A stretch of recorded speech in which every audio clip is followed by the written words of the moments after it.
Hello guys, good morning. Today is September 13, 2024.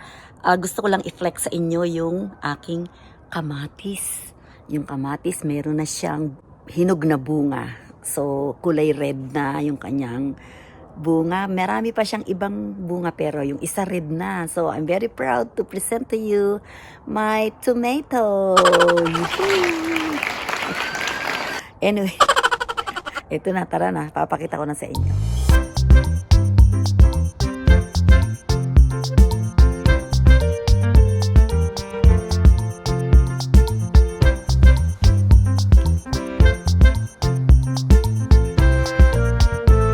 Siya. Kukunin ko na siya kasi baka kainin pa siya ng squirrel or raccoon. By the way, ito na yung plant boxes ko na mga inayos ko na, preparing for the next planting season. Ayan. At lalagyan ko pa siya ng mga fertilizer para sa next year pag nagtanim ako, fertilize na yung soil. Ito na yung aking mga compost. Ayan yung mga, those are my compost na nilagyan ko lang ng scraps, kitchen scraps.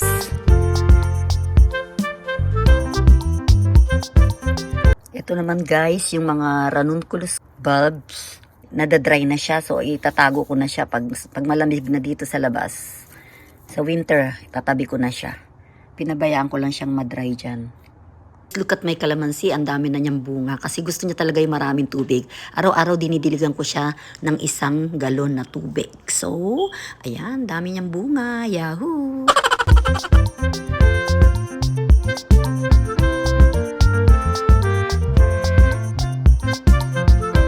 Ito naman ang next na ipiprepare ko, yung raised bed ko for the winter season. Yan, i-fertilize ko rin siya para ready na siya next planting season for next year. So, lalagyan ko siya ng mga scraps, kitchen scraps. At saka, plano ko siyang taniman ng legumes. You know guys, ang legumes ay, example, ay munggo. So, magtatanim ako ng munggo para yung kanyang legumes ay mag-stay dyan. Yung legumes siya yung pinaka-roots. At yun ang magsisilbing nitrogen fixing bacteria, and then the nitrogen fixing bacteria, it will fix nitrogen that will make the soil fertile. So yun yung plano ko dyan sa raised bed. I have here another kitchen scrap, so ilalagay ko na naman ulit doon sa aking compost pot.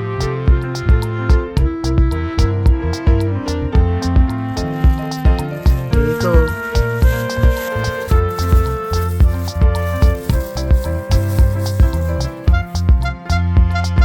Lalagyan natin siya ng soil.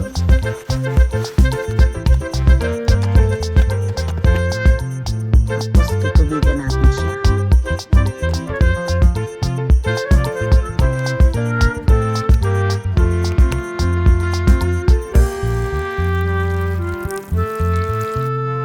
So, ayan na yung ating composting. Tapos mabubulok na siya dyan. And then, may compost na tayo. Ready na para sa next year. Pwede na silang taniman. Compost ko dito. Marami pa tayong compost pit. Ito din, lalagyan din natin yan ng mga kitchen scraps. Yan. So guys, lalagyan ko siya ng takip kasi pinupuntahan siya ng squirrel. Ayan na guys, nilagyan ko na ng takip kasi kakalkalin na naman ng squirrel or ng raccoon. Dalawang kalabang ko dito, raccoon and squirrel. Nagluto ako ng munggo na may ampalaya at itong mga scraps. Yun ang ginagawa ko guys sa mga kitchen scraps. Dinidurog ko para madaling ma-decompose. Tapos ibabaon ko siya. Doon ko naman siya ilalagay sa compost pit ko.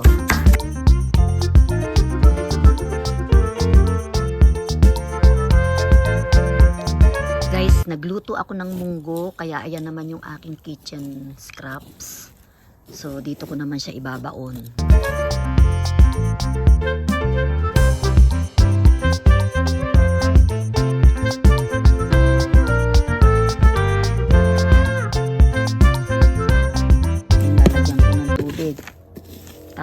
ko para hindi makalkal ng mga, alam nyo na, yung kaaway ko na mga ngalkal dito, yung raccoon at saka yung squirrel.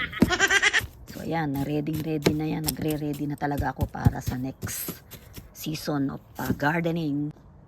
Ayan, tutubigan ko siya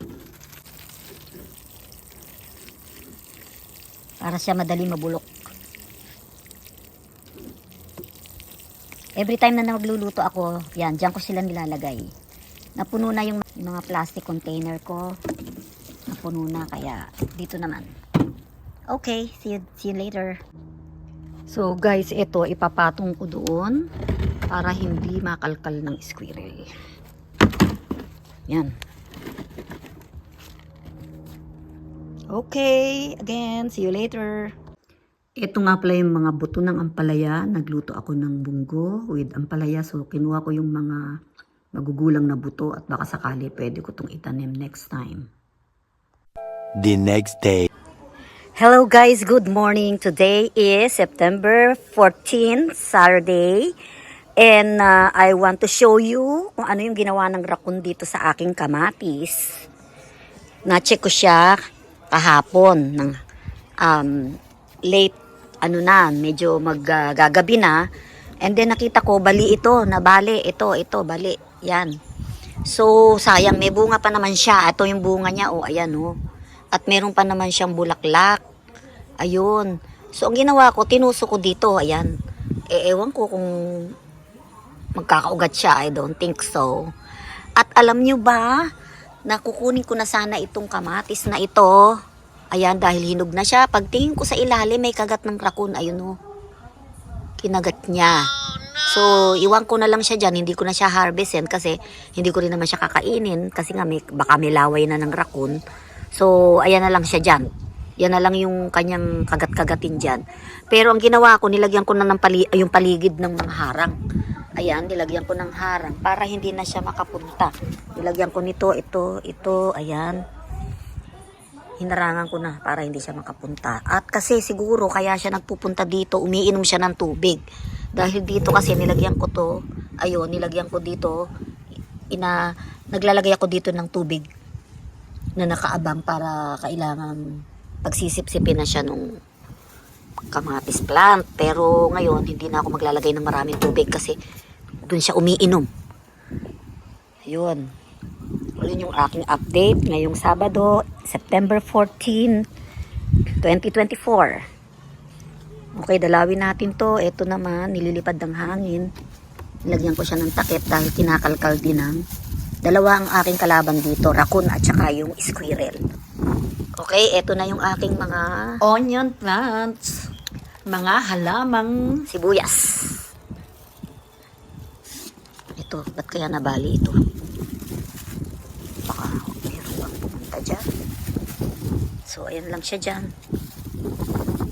Okay, see you later. Guys, meron tayo ditong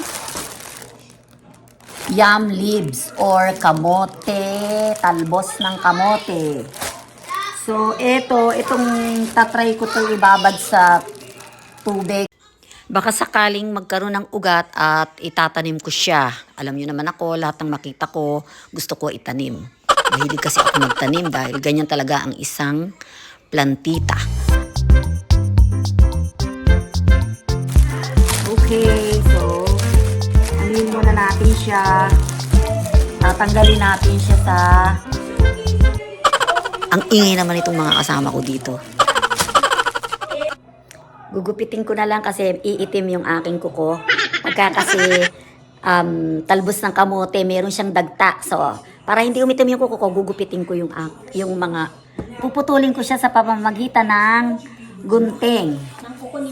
Okay, this one. Ayan. Kasi iitim yung kuko ko, so ayokong umitim yung aking kuko. Kukurukuku. Ayan. So, kunin natin lahat ng dahon kasi sayang. Kakainin natin lahat yan. Ito, ibababad ko sa tubig. Baka tumubo, you know. Go, go, go! Rupandi! Ay, naku, Diyos ko dahil. Yan. I use the guntingers to cut the yam leaves.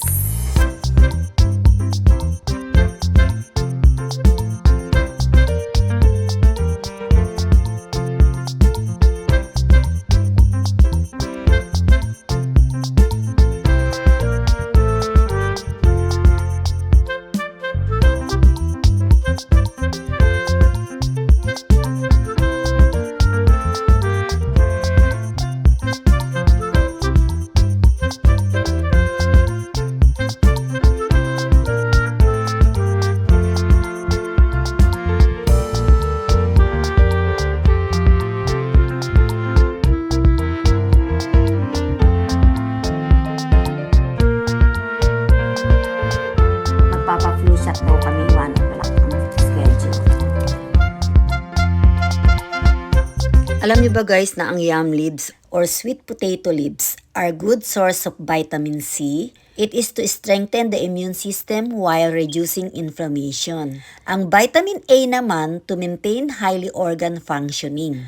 At ang vitamin K to assist in faster wound healing. At mayroon din itong fiber to regulate the digestive tract. Kaya palagi tayong kakain ng mga leafy vegetables just like ito ngang yam leaves or kamote tops kung tawagin natin ito sa Pilipinas.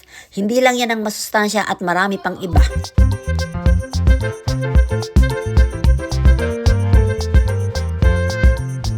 So, eto guys ay yung mga matitira nito gagawin kong compost.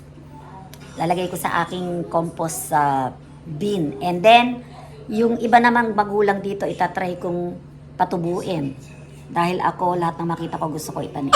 Okay, okay? Okay, see you later, alligator. Guys, ito yung hipon sa Costco binili.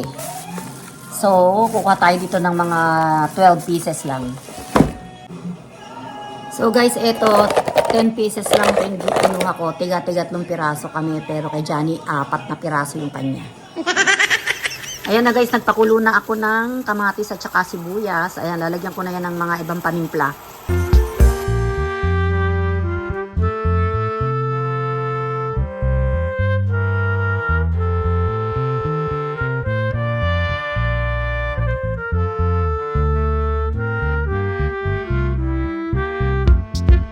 Oh, ayan guys, luto na ang sinigang na hipon.